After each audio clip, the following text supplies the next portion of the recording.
আসসালামু আলাইকুম প্রিয় দর্শক, অন্য মঞ্চের আলোচনায় আপনাদের সকলকে আমন্ত্রণ জানাচ্ছি।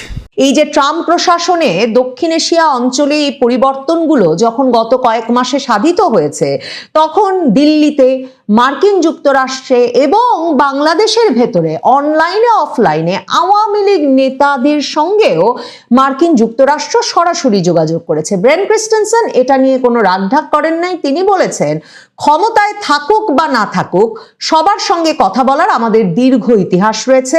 এবং ক্রিস্টেনসেন মনে করিয়েছেন যে এখানে রাজনৈতিক পরিসরের সব দিক থেকেই 20 বছর ধরে আমার বন্ধু রয়েছে। তিনি যেহেতু বারবার ঢাকায় কাজ করেছেন, কাজেই তিনি বলছেন 20 বছর ধরে এই বাংলাদেশের সকল রাজনৈতিক পরিসরে তার বন্ধু রয়েছে। ঢাকায় নতুন মার্কিন রাষ্ট্রদূত ব্রেন্ট ক্রিস্টেনসেন যেমনটা প্রত্যাশা করা হয়েছিল এবং ধারণা করা যাচ্ছিল, ঢাকায় পৌঁছেই এই বার্তা সুস্পষ্ট করা শুরু করেছেন। এক, কোনো বিশেষ রাজনৈতিক দলের পক্ষে তারা অবস্থান নেবেন না, সকল রাজনৈতিক দলের সঙ্গেই তারা যোগাযোগ রক্ষা করবেন।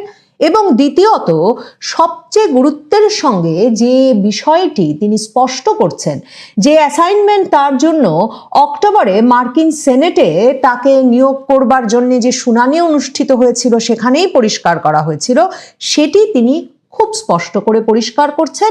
সেটা হচ্ছে চীনের সঙ্গে অতিরিক্ত মাখামাখি এবং চীনের সঙ্গে কোনো রকম সামরিক সহযোগিতার বিষয়টা ট্রাম্প প্রশাসন বা মার্কিন যুক্তরাষ্ট্র সহ্য করবে না। মার্কিন যুক্তরাষ্ট্র, ট্রাম্প প্রশাসন আমেরিকা ফার্স্ট বলতে কি বোঝায় সে কথা তিনি স্পষ্ট করেছেন গণমাধ্যমের কয়েকজন কর্মীর সঙ্গে এক সাক্ষাৎকারে ঢাকায় এসে 21শে জানুয়ারি তারিখে। এবং সেখানে তিনি এ কথাটা বিশেষভাবে উল্লেখ করেছেন যে বাংলাদেশের সঙ্গে মার্কিন যুক্তরাষ্ট্রের অনেকগুলো ক্ষেত্রে যোগাযোগ হতে পারে, সহযোগিতা হতে পারে এবং একটা সম্পর্ক উন্নয়নের সুযোগ আছে। এবং সেটা বলতে গিয়ে ট্রাম্প প্রশাসনের নিয়োগকৃত এই উচ্চপদস্থ কর্মকর্তা উল্লেখ করেছেন যে বাংলাদেশের সঙ্গে একসঙ্গে মার্কিন যুক্তরাষ্ট্র যা যা নিয়ে কাজ করতে আগ্রহী সেগুলো হচ্ছে অর্থনীতি, বাণিজ্য, ব্যবসা, নিরাপত্তা।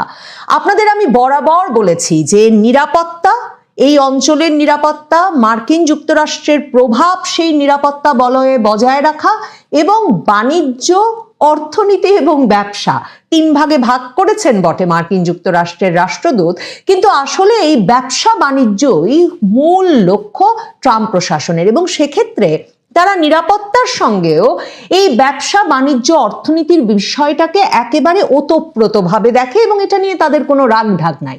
ট্রাম্প প্রশাসন বা প্রেসিডেন্ট ট্রাম্প পুরো পৃথিবীকে যেভাবে পরিচালনা করতে চাইছেন, গত কিছুদিনের ভেনেজুয়েলার ঘটনা যদি নজর করে থাকেন, ইরানের সঙ্গে তার মন্তব্য বা তার অবস্থান সেগুলোর দিকে যদি নজর করে থাকেন, কিংবা গ্রিনল্যান্ড নিয়ে এখন যা চলছে সেসবে নজর রাখলে আপনি নিশ্চয়ই বুঝতে পারছেন যে বাণিজ্য, ব্যবসা, অর্থনীতি, মার্কিন যুক্তরাষ্ট্রের এসব স্বার্থ ক্ষতিগ্রস্ত হবে আর মার্কিন যুক্তরাষ্ট্রের নিরাপত্তা নিয়ে কোনো সমস্যা তৈরি হবে। আপনি মার্কিন প্রভাব বলয়ের বাইরে গিয়ে চীনের সঙ্গে, মানে তার যাতে নিরাপত্তা ঝুঁকি তৈরি হয় এমন কারো সঙ্গে, চীন বা রাশিয়ার সঙ্গে বেশি মাখামাখি করবেন, মার্কিন যুক্তরাষ্ট্র প্রয়োজনে যে কোনো ব্যবস্থা নিয়ে সেটা ঠেকাবে। মার্কিন যুক্তরাষ্ট্র মুখিয়ে আছে অন্তর্বর্তীকালীন সরকারের অবসানে একটা নির্বাচিত সরকারের সঙ্গে কাজ করতে।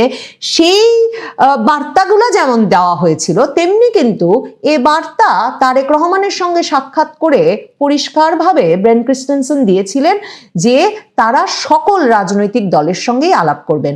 গণমাধ্যম কর্মীদের সঙ্গে যে সাক্ষাতে তিনি তার অবস্থান ব্যাখ্যা করতে সাংবাদিকদের ডেকেছিলেন, সেখানে তিনি স্পষ্ট করে বলেছেন যে তারা সকল রাজনৈতিক দলের সঙ্গে যোগাযোগ রাখতে আগ্রহী। বাংলাদেশে কে নির্বাচিত হবে, কে বাংলাদেশে পরবর্তী নির্বাচিত সরকার হিসেবে দায়িত্ব নেবে, এটা বাংলাদেশের জনগণের সার্বভৌম সিদ্ধান্ত এবং এটা শুধুই বাংলাদেশের জনগণের সিদ্ধান্ত, তাতে অন্য কোনো দেশের কিছু বলার অধিকার নাই। তবে আপনারা জানেন আমরা সবার সঙ্গে কথা বলি, মানে কোনো রাগঢাক করেন নাই। কারণ আমি আপনাদের বলছিলাম যে এই যে ট্রাম্প প্রশাসনে দক্ষিণ এশিয়া অঞ্চলে এই পরিবর্তনগুলো যখন গত কয়েক মাসে সাধিত হয়েছে, তখন দিল্লিতে, মার্কিন যুক্তরাষ্ট্রে এবং বাংলাদেশের ভেতরে অনলাইনে অফলাইনে আওয়ামী লীগ নেতাদের সঙ্গেও মার্কিন যুক্তরাষ্ট্র সরাসরি যোগাযোগ করেছে। ব্রেন ক্রিস্টেনসেন এটা নিয়ে কোনো রাগঢাক করেন নাই। তিনি বলেছেন, ক্ষমতায় থাকুক বা না থাকুক সবার সঙ্গে কথা বলার আমাদের দীর্ঘ ইতিহাস রয়েছে, এবং ক্রিস্টেনসেন মনে করিয়েছেন যে এখানে রাজনৈতিক পরিসরের সব দিক থেকেই 20 বছর ধরে আমার বন্ধু রয়েছে। তিনি যেহেতু বারবার ঢাকায় কাজ করেছেন, কাজেই তিনি বলছেন 20 বছর ধরে এই বাংলাদেশের সকল রাজনৈতিক পরিসরে তার বন্ধু রয়েছে। তবে আমরা অঙ্গীকারাবদ্ধ যে 12ই ফেব্রুয়ারি অনুষ্ঠেয় নির্বাচনে যেই জয়ী হোক না কেন তার সঙ্গেই আমরা কাজ করব। কেন ডক্টর মোহাম্মদ ইউনূসের সরকার, অন্তর্বর্তীকালীন সরকারকে সরিয়ে একটা নির্বাচিত সরকার আসবে, এটার জন্য মার্কিন যুক্তরাষ্ট্র একরকম মুখিয়ে আছে? তার একটা বিরাট কারণ, অন্তর্বর্তীকালীন সরকারের সঙ্গে চীনের যে অতিরিক্ত মাখামাখি, মানে মার্কিন রাষ্ট্রদূত আসার 2 দিন আগেও এই যে অন্তর্বর্তীকালীন সরকার, যে তার যখন আর মেয়াদ বাকি 1 মাসের কিছুমাত্র বেশি সময়, 608 কোটি টাকার একটা চুক্তি সই করেছে চীনের সঙ্গে সামরিক ড্রোন কারখানা স্থাপনের। এর আগে আগেই পাকিস্তানে গেছে বাংলাদেশের বিমান বাহিনী প্রধান, সেটাও জানুয়ারি মাসেই বাংলাদেশের বিমান বাহিনী প্রধান সেখানে গিয়ে পাকিস্তান থেকে এক বহর এমন বিমান কেনবার একটা প্রতিশ্রুতি দিয়ে এসেছেন, JF-17 যুদ্ধ বিমান, যেই JF-17 পাকিস্তান এবং চীন মিলে যৌথ কারিগরি সহায়তায় তৈরি করে। এবং এর আগে বাংলাদেশের অন্তর্বর্তীকালীন সরকারের প্রধান উপদেষ্টার, যিনি সশস্ত্র বাহিনীর principal staff officer lieutenant general Kamrul, তিনি গিয়ে চীনের থেকে 20টি যুদ্ধ বিমান কেনার একটা আলোচনা করে এসেছিলেন। অক্টোবরে ব্রেন ক্রিস্টেনসেনের সঙ্গে যখন শুনানি অনুষ্ঠিত হয়েছিল মার্কিন সেনেটে, সেনেটররা তাকে প্রশ্ন করেছিলেন যে বাংলাদেশে যা চলছে, কমিউনিস্ট চীনের সঙ্গে সামরিক সহযোগিতা বৃদ্ধির যে ঝোঁক দেখা যাচ্ছে অন্তর্বর্তীকালীন সরকারের, তিনি এ বিষয়ে কি করবেন? ব্রেন ক্রিস্টেনসেন অক্টোবর মাসেই বলে এসেছিলেন তারা অপেক্ষা করছেন বাংলাদেশে দ্রুত একটা নির্বাচিত সরকার আসবে, আর এসেই তিনি অন্তর্বর্তীকালীন সরকারকে বোঝাবেন যে একটা গুরুতর ঝুঁকি আছে চীনের সঙ্গে সম্পর্ক বৃদ্ধির, মার্কিন যুক্তরাষ্ট্রকে রুষ্ট করে। ঠিক এভাবেই তিনি ব্যাপারটা সাংবাদিকদের সামনে তুলে ধরেছেন ঢাকায় এসে, যে মার্কিন যুক্তরাষ্ট্রের সঙ্গে পরামর্শ ছাড়া সামরিক বাহিনী যদি তার সামরিক সক্ষমতা বৃদ্ধি করে, সামরিক কৌশলে চীনের মতো রাষ্ট্রের সঙ্গে তার সহযোগিতা বৃদ্ধি করে, তাহলে মার্কিন যুক্তরাষ্ট্র এটি ভালোভাবে দেখবে না। এবং সরাসরি সাংবাদিকদেরকে তিনি প্রশ্ন করেছেন যে আপনাদের মনে হয় সরকারের এমন ঝুঁকি নেওয়া উচিত? এখন ব্রেন ক্রিস্টেনসেন সরাসরি বাংলাদেশ সেনাবাহিনীকে ধমকে দিয়েছেন।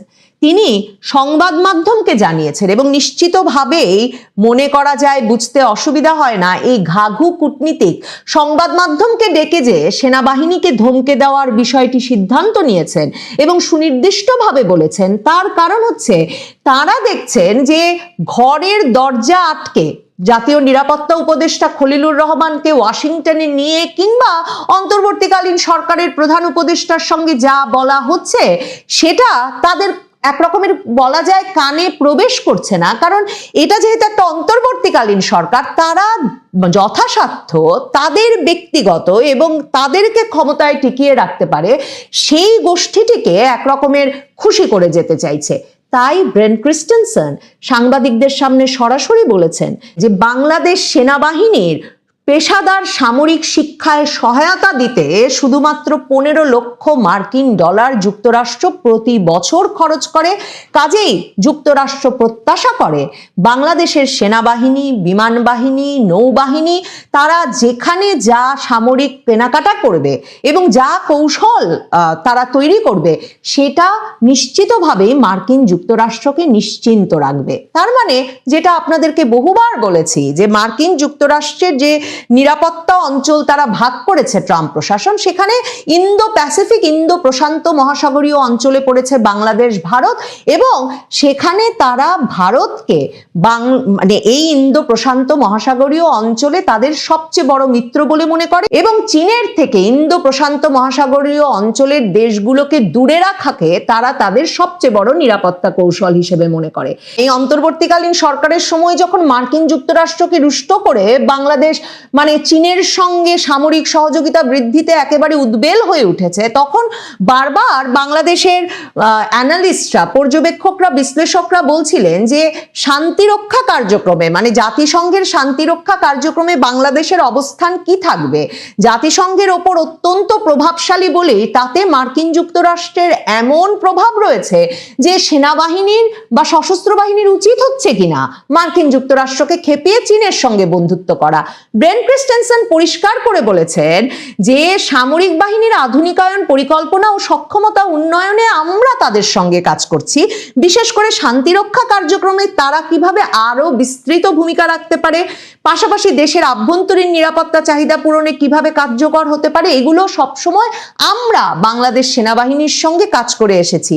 আমরা সামরিক সরঞ্জাম কেনার বিভিন্ন সম্ভাবনা নিয়েও সহায়তা করেছি, কোনটি বাংলাদেশি বাহিনীর জন্য সবচেয়ে উপযোগী হতে পারে তা খতিয়ে দেখছি। মানে ব্রেন ক্রিস্টেনসন বলছেন মার্কিন যুক্তরাষ্ট্র মনে করেন কোনটা বাংলাদেশের জন্য ভালো, কোনটা বাংলাদেশের শান্তিরক্ষা মিশনে যাওয়ার জন্য ভালো, সেটা মার্কিন যুক্তরাষ্ট্র ঠিক করবে, সেটা চীন নয়। সেখানে তিনি বলছেন যে বাংলাদেশের বাজেট বাস্তবতা যেমন গুরুত্বপূর্ণ, তেমনি নতুন সক্ষমতা আত্মস্থ করার সক্ষমতাও বিবেচনায় রাখা হচ্ছে, এবং তিনি বলেছেন যে এমনকি বাজেটের কথা বলে চীনের কাছে যাওয়ার উপায় নাই, কারণ মার্কিন যুক্তরাষ্ট্রই বাংলাদেশের মতো যেসব দেশের সশস্ত্র বাহিনীকে তারা এই মানে $15 লক্ষ শুধুমাত্র বছরে সামরিক প্রশিক্ষণ সহায়তায় দিয়ে থাকে, সেসব দেশগুলোর চাহিদা পূরণে যুক্তরাষ্ট্রের কাছে বিভিন্ন অপশন আছে, এবং যুক্তরাষ্ট্রের নিজস্ব প্রতিরক্ষা ব্যবস্থা যেমন আছে, তারা প্রয়োজনে মিত্র দেশগুলোর কাছ থেকে কম মূল্যে সেসব সামরিক সহায়তা নিয়ে আসার ব্যবস্থাও করতে পারে। কিন্তু বাংলাদেশ সরকারের বা বাংলাদেশ সেনাবাহিনীর কিছুতেই উচিত হবে না এমন ঝুঁকি তৈরি করা যে ঝুঁকিতে মার্কিন যুক্তরাষ্ট্র রুষ্ট হয় আর চীন আরো কাছে আসতে পারে। এবং তিনি বলেছেন যুক্তরাষ্ট্রের কাছে যদি কোনো উপযুক্ত ব্যবস্থা না থাকে, সেক্ষেত্রেও আমরা মিত্রদের সঙ্গে চাহিদা পূরণে যথাযথ সহায়তা করব। কিন্তু বটম লাইন হচ্ছে, মানে এটা মুখে তিনি উচ্চারণ করে বলেন নাই, বটম লাইন হচ্ছে চীনের সঙ্গে আর কোনো কেনাকাটা নয়। অন্তর্বর্তী সরকার সামরিক বাহিনীর ভেতরে যে পরিবর্তন আনার উদ্যোগ নিয়েছে, যেটা সামরিক বাহিনীর ভেতরে একরকম ছড়িয়ে পড়েছে, যেখানে প্রধান উপদেষ্টার দফতরের PSO, principal staff officer lieutenant general কামরুলকে চিফ অফ জেনারেল স্টাফ করা হচ্ছে বাংলাদেশ সামরিক বাহিনীর, এবং লেফটেন্যান্ট জেনারেল ফাইজুর রহমানকে করা হচ্ছে প্রধান উপদেষ্টার প্রিন্সিপাল স্টাফ অফিসার। এবং সামরিক বাহিনীর ভেতরে এই খবর জোরদার যে পাকিস্তানের সঙ্গে তাদের একটা নিয়মিত কেনাকাটার সম্পর্ক, চীনের সঙ্গে ঘনিষ্ঠতায় ওয়াকারুজ্জামানের প্রভাব কমিয়ে সেনাবাহিনীর ভেতরে তাদেরকে ওই পদগুলোতে বসানোর একটা গুরুত্বপূর্ণ কারণ, এবং লেফটেন্যান্ট জেনারেল কামরুল হাসানকেই পরবর্তী সেনাপ্রধান হিসেবে নিয়োগ দেওয়া হবে। এই যে মার্কিন যুক্তরাষ্ট্রকে খেপিয়ে চীনের সঙ্গে অতিরিক্ত মাখামাখি, যার প্রতিক্রিয়ায় চীন আবার এখন বলেছে যে বাংলাদেশের মার্কিন রাষ্ট্রদূত চীনের সঙ্গে বন্ধুত্ব নষ্ট করতে বাংলাদেশকে যে পরামর্শ দিচ্ছেন সেটা দায়িত্বজ্ঞানহীন ও সম্পূর্ণ ভিত্তিহীন হচ্ছে। এই দুই পরাশক্তির এক রকমের সরাসরি সামরিক লড়াইয়ে নিজেদেরকে ঠেলে দেওয়া সেনাপ্রধান ওয়াকারুজ্জামান বা সেনাবাহিনী, বিমান বাহিনী, নৌবাহিনীর জন্য কতটুকু যুক্তিসঙ্গত হচ্ছে, আর বাংলাদেশের সরকারের জন্যই বা সেটা কতটুকু যুক্তিসঙ্গত হচ্ছে, সেটা নিশ্চিতভাবেই প্রশ্ন সাপেক্ষ। তবে সম্ভবত এ কারণেই ব্রেন ক্রিস্টেনসন সহ পুরো মার্কিন প্রশাসন বাংলাদেশে দ্রুত একটা নির্বাচিত সরকার চায়, কারণ তারা বুঝতে পারছে অন্তর্বর্তীকালীন সরকারের ক্ষমতায় থাকা আর সামরিক কেনাকাটার মাধ্যমে একটা বিশেষ গোষ্ঠীর বিভিন্ন সুবিধা পাওয়া ছাড়া আর কোনো কিছুতেই তেমন মনোযোগ নেই।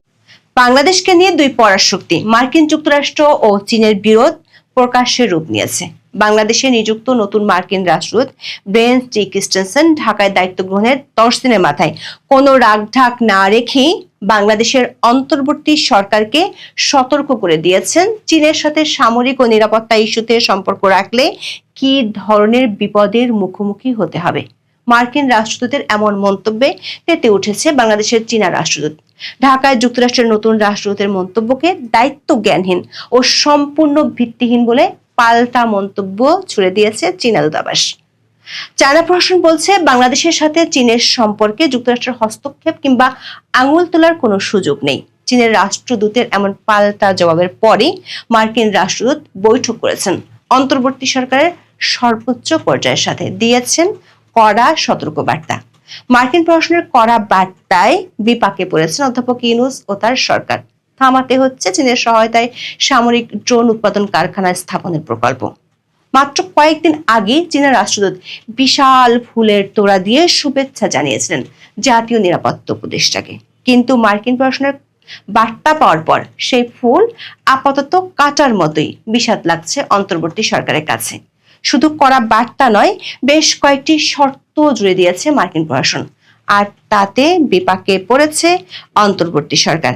এদিকে দূতাবাসের এক কর্মকর্তার সাথে নারী সাংবাদিকদের কথোপকথনের অডিও ক্লিপ ফাঁস হওয়ায় নড়ে চড়ে বসেছে ঢাকার মার্কিন দূতাবাস। কিভাবে এবং কোন প্রক্রিয়ায় এই অডিও ক্লিপ ফাঁস হয়েছে তা বের করতে জোরে সোরে চলছে তদন্ত।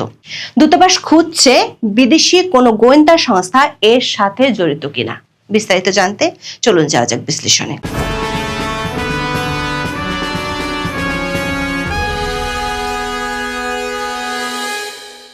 দায়িত্ব নিয়ে 12ই জানুয়ারি ঢাকায় আসেন বাংলাদেশে নিযুক্ত নতুন মার্কিন রাষ্ট্রদূত ব্রেন্ট ক্রিস্টেনসেন। কূটনৈতিক হিসেবে ক্রিস্টেনসেনের বাংলাদেশে আসাটা এবারই প্রথম নয়। 4 বছর আগে ঢাকায় মার্কিন দূতাবাসের রাজনৈতিক ও অর্থনৈতিক বিষয়ক কাউন্সিলর হিসেবে দায়িত্ব পালন করে গেছেন তিনি। গত 15ই জানুয়ারি রাষ্ট্রপতি মোহাম্মদ শাহাবুদ্দিনের কাছে পরিচয়পত্র পেশের মধ্য দিয়ে ঢাকা মিশন শুরু করেন ব্রেন্ট। 19শে জানুয়ারি বিএনপি চেয়ারম্যান তারেক রহমানের সাথে বৈঠক করেন তিনি। 25শে জানুয়ারি জামাতে ইসলামের আমির ডক্টর শফিকুর রহমানের সাথে তার বৈঠক হওয়ার কথা রয়েছে। 21শে জানুয়ারি তিনি প্রথম সাংবাদিকদের মুখোমুখি হন। বাংলাদেশের অন্তর্বর্তী সরকার ও পরবর্তী রাজনৈতিক সরকারের কাছে আমেরিকার চাওয়া কি, ব্রেন্ট সে বৈঠকেই সেটি স্পষ্ট করেছেন। মার্কিন দূতাবাসের একটি সূত্র বলছে, বর্তমান অন্তর্বর্তী সরকারের গতিবিধি বেশ রহস্যজনক হওয়ায় মূলত বার্তা দেওয়ার জন্যই ব্রেন্ট মাত্র 7 জন সাংবাদিককে ডেকেছিলেন এবং সেখানে তিনি চীন বিরোধী এজেন্ডা প্রকাশ করেন।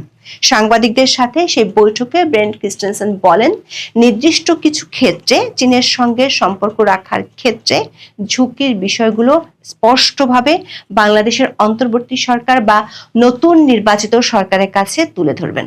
দর্শক, গত অক্টোবরে মার্কিন সিনেটে রাষ্ট্রদূত নিয়োগের শুনানিতে ব্রেন্ট ক্রিস্টেনসেন একই প্রসঙ্গে কথা বলেছিলেন। প্রশ্ন হলো, ব্রেন্ট যে কিছু বিষয়ের কথা সাংবাদিকদের বলেছেন সেগুলো আসলে কি কি?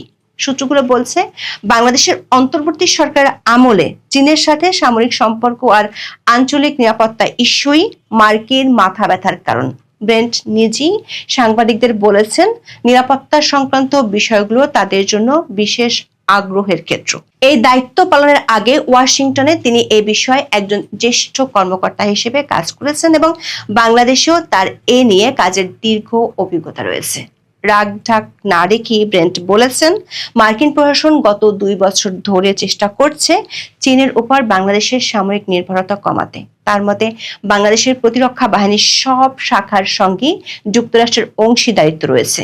নৌবাহিনীর সঙ্গে সামুদ্রিক নিরাপত্তা বিষয়ে বিভিন্ন প্রশিক্ষণ ও মহড়ার মাধ্যমে সেনাবাহিনী ও বিমান বাহিনীর সঙ্গে অপারেশনাল প্রস্তুতি ও জরুরি পরিস্থিতি মোকাবেলার সক্ষমতা বাড়াতে 2 দেশ একসঙ্গে কাজ করছে। গত 1 বছরে 2 দেশ বেশ কয়েকটি গুরুত্বপূর্ণ যৌথ মহড়া পরিচালনা করছে। নৌবাহিনীর সঙ্গে অপারেশনাল প্রস্তুতির জন্য টাইগার শার্ক, সেনাবাহিনীর সঙ্গে শান্তি রক্ষা, সন্ত্রাস বিরোধী কার্যক্রম ও চিকিৎসা সংক্রান্ত সক্ষমতা বৃদ্ধির লক্ষ্যে টাইগার লাইটনিং সহ আরো নানা ধরনের সম্পৃক্ততার কথা উল্লেখ করেছেন তিনি।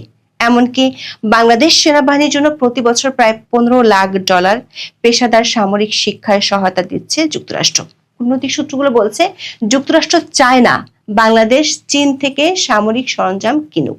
ব্রেন ক্রিস্টেনসেন বলেছেন, দক্ষিণ এশিয়ায় চীনের সামগ্রিক প্রভাব নিয়ে তিনি উদ্বিগ্ন এবং এ বিষয়ে যুক্তরাষ্ট্র সরকার স্পষ্ট অবস্থান নিয়েছে। বাংলাদেশে তিনি সব বন্ধুর সঙ্গে যোগাযোগ রাখবেন, সেটা অন্তর্বর্তী সরকার বা নতুন নির্বাচিত সরকার হোক। অংশীদার দেশগুলোর সামরিক সক্ষমতার চাহিদা পূরণে যুক্তরাষ্ট্রের কাছে নানা বিকল্প রয়েছে বলে উল্লেখ করেন মার্কিন দূত। দর্শক, বাংলাদেশ চীন থেকে সাশ্রয়ী মানে কম দামে সামরিক সরঞ্জাম কিনে থাকে, আর আমেরিকার সামরিক সরঞ্জাম অনেক বেশি দামি, যেটি বাংলাদেশের বাজেটের সাথে সামঞ্জস্যপূর্ণ নয়। এমন পরিস্থিতিতে ট্রাম্প প্রশাসন বলছে বাংলাদেশকে চীনের গ্রিপ থেকে বের করতে তাদের কাছে বিকল্প প্রস্তাবও আছে। বিকল্প প্রস্তাবটি হলো, বাংলাদেশ যদি দাম বেশি হওয়ার জন্য আমেরিকা থেকে কিনতে না পারে, তাহলে বাংলাদেশকে অস্ত্রশস্ত্র কিনতে হবে আমেরিকার মিত্রদের কাছ থেকে, যারা সস্তায় সামরিক সরঞ্জাম বিক্রি করে। যুক্তরাষ্ট্রের রাষ্ট্রদূত বলেছেন, এর মধ্যে যুক্তরাষ্ট্রের নিজস্ব প্রতিরক্ষা ব্যবস্থা যেমন আছে, তেমনি অনেক ক্ষেত্রে যুক্তরাষ্ট্র তার মিত্র ও অংশীদার দেশগুলোর উপযোগী কোনো ব্যবস্থা চিহ্নিত করতে সহায়তা করে, যা বাংলাদেশি বাহিনীর প্রয়োজনের সঙ্গে আরো মানানসই বা তুলনামূলকভাবে সাশ্রয়ী হতে পারে। যুক্তরাষ্ট্রের কাছে যদি উপযুক্ত কোনো ব্যবস্থা না থাকে, সেক্ষেত্রেও মিত্রদের সঙ্গে একসঙ্গে কাজ করে সেই চাহিদা পূরণে সহায়তা করার কথাও বলেছে। এর অর্থ হলো, যুক্তরাষ্ট্র কিংবা যুক্তরাষ্ট্রের মিত্র কোনো দেশ ছাড়া অন্য দেশের সঙ্গে বাংলাদেশ সামরিক সম্পর্ক রাখুক, এটা যুক্তরাষ্ট্র চায় না। মার্কিন রাষ্ট্রদূত ক্রিস্টেনসেনের এমন বক্তব্যের জবাবে ঢাকায় নিযুক্ত চীনা রাষ্ট্রদূত ইয়াই ওয়েন এবং চীনা দূতাবাস অত্যন্ত কঠোর ও আক্রমণাত্মক প্রতিক্রিয়া জানান। চীনা দূতাবাসের এক মুখপাত্র ক্রিস্টেনসেনের মন্তব্যকে দায়িত্বজ্ঞানহীন এবং ভিত্তিহীন বলে অভিহিত করেন। চীনের পক্ষ থেকে বলা হয়েছে, মার্কিন রাষ্ট্রদূত নিজের কাজে মনোনিবেশ করার পরিবর্তে চীন বাংলাদেশ দ্বিপাক্ষিক সম্পর্কের সমালোচনা করে ভুল করছেন এবং এর পেছনে মার্কিন যুক্তরাষ্ট্রের গোপন উদ্দেশ্য রয়েছে। চীনের মুখপাত্র আরো বলেন, চীন ও বাংলাদেশের সহযোগিতা দুই দেশ ও তাদের জনগণের বিষয়। এখানে যুক্তরাষ্ট্রের হস্তক্ষেপ কিংবা আঙুল তোলার কোনো সুযোগ নেই।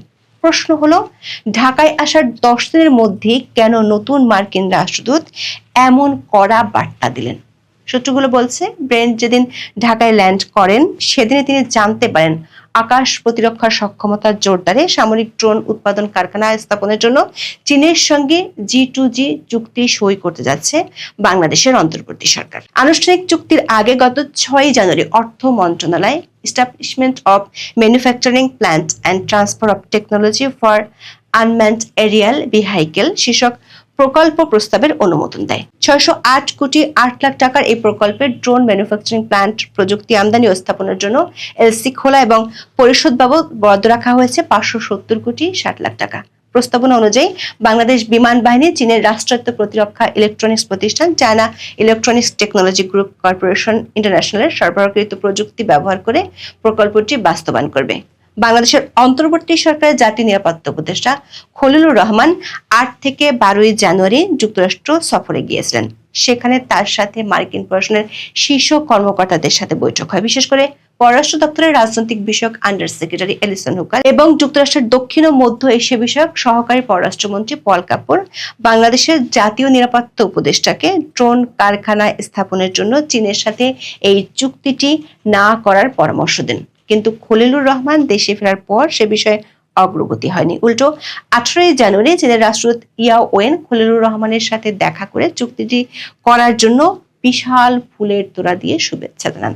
আর তাতেই ক্ষেপে যায় মার্কিন প্রশাসন, যে জন্য ব্রেন্ট সাংবাদিকদের মাধ্যমে মার্কিন প্রশাসনের বার্তা পৌঁছে দেয় অন্তর্বর্তী সরকারের কাছে। কূটনৈতিক সূত্রগুলো বলছে, এসব বিষয়ে নজর এড়ায়নি বাংলাদেশের ট্রাম্প প্রশাসনের। কূটনৈতিক সাধারণ নিয়ম অনুযায়ী কোনো কূটনৈতিক দেশে যোগ দেওয়ার পর প্রথমে রাষ্ট্রপতির কাছে পরিচয়পত্র পেশ করেন এবং তারপর সরকার প্রধানের সাথে সাক্ষাৎ করেন। অথচ ব্রেন্ট ক্রিস্টেনসেন বাংলাদেশে এসে রাষ্ট্রপতির সাথে সাক্ষাতের পর দেখা করেন বিএনপি চেয়ারম্যান তারেক রহমানের সাথে। এরপর তিনি মার্কিন ব্যবসায়ী ও সাংবাদিকদের সাথে বৈঠক করেন। বাংলাদেশের একজন সাবেক কূটনৈতিক বলেছেন, বিষয়টি যে অস্বাভাবিক তা কূটনৈতিক মহলের দৃষ্টি এড়ায়নি, কারণ বিষয়টি এক ধরনের প্রোটোকল কিংবা প্রথা ভাঙ্গার বার্তা দেয়। এমনকি ব্রেন্ট ক্রিস্টেনসেন বাংলাদেশে আসার পরপরই কার্যক্রম নিষিদ্ধ থাকা আওয়ামী লীগের নেতাদের সাথেও বৈঠক করেছেন, আর সরকারের কর্তা ব্যক্তিদের সাথে বৈঠক করেছেন 23 জানুয়ারি। ব্রেন্ট ক্রিস্টেনসেন প্রথমে জাতীয় নিরাপত্তা উপদেষ্টা খলিলুর রহমান ও পরে প্রধান উপদেষ্টা মোহাম্মদ ইউনূসের সাথে সাক্ষাৎ করেন। সূত্রগুলো বলছে চীনা দূতাবাসের প্রতিক্রিয়ার পরে তিনি এই বৈঠক করেছেন। এই দুই বৈঠকে মার্কিন প্রশাসন গত 9 ও 10 জানুয়ারি খলিলুর রহমানকে যেসব বার্তা দিয়েছিল সেগুলো আবারও স্মরণ করিয়ে দেন ব্রেন্ট।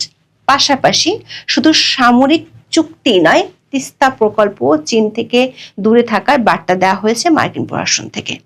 ব্রেন্টের সাথে বৈঠকের পর বাংলাদেশ চীন সম্পর্ক নিয়ে নতুন করে ভাবতে হচ্ছে অধ্যাপক ইউনূসকে। অধ্যাপক ইউনূস পড়েছেন এখন উভয় সংকটে, কারণ অধ্যাপক ইউনূসকে বাংলাদেশের চলমান রাজনীতি ও চীনের সাথে সম্পর্ক এবং আঞ্চলিক নিরাপত্তা ইস্যুতে মার্কিন রাষ্ট্রদূত বেশ কিছু বার্তা দিয়েছেন। এখন এ পর্যন্ত সবাই ভালো থাকুন, সুস্থ থাকুন, নিরাপদে থাকুন। দেখা হবে আগামী পর্বে।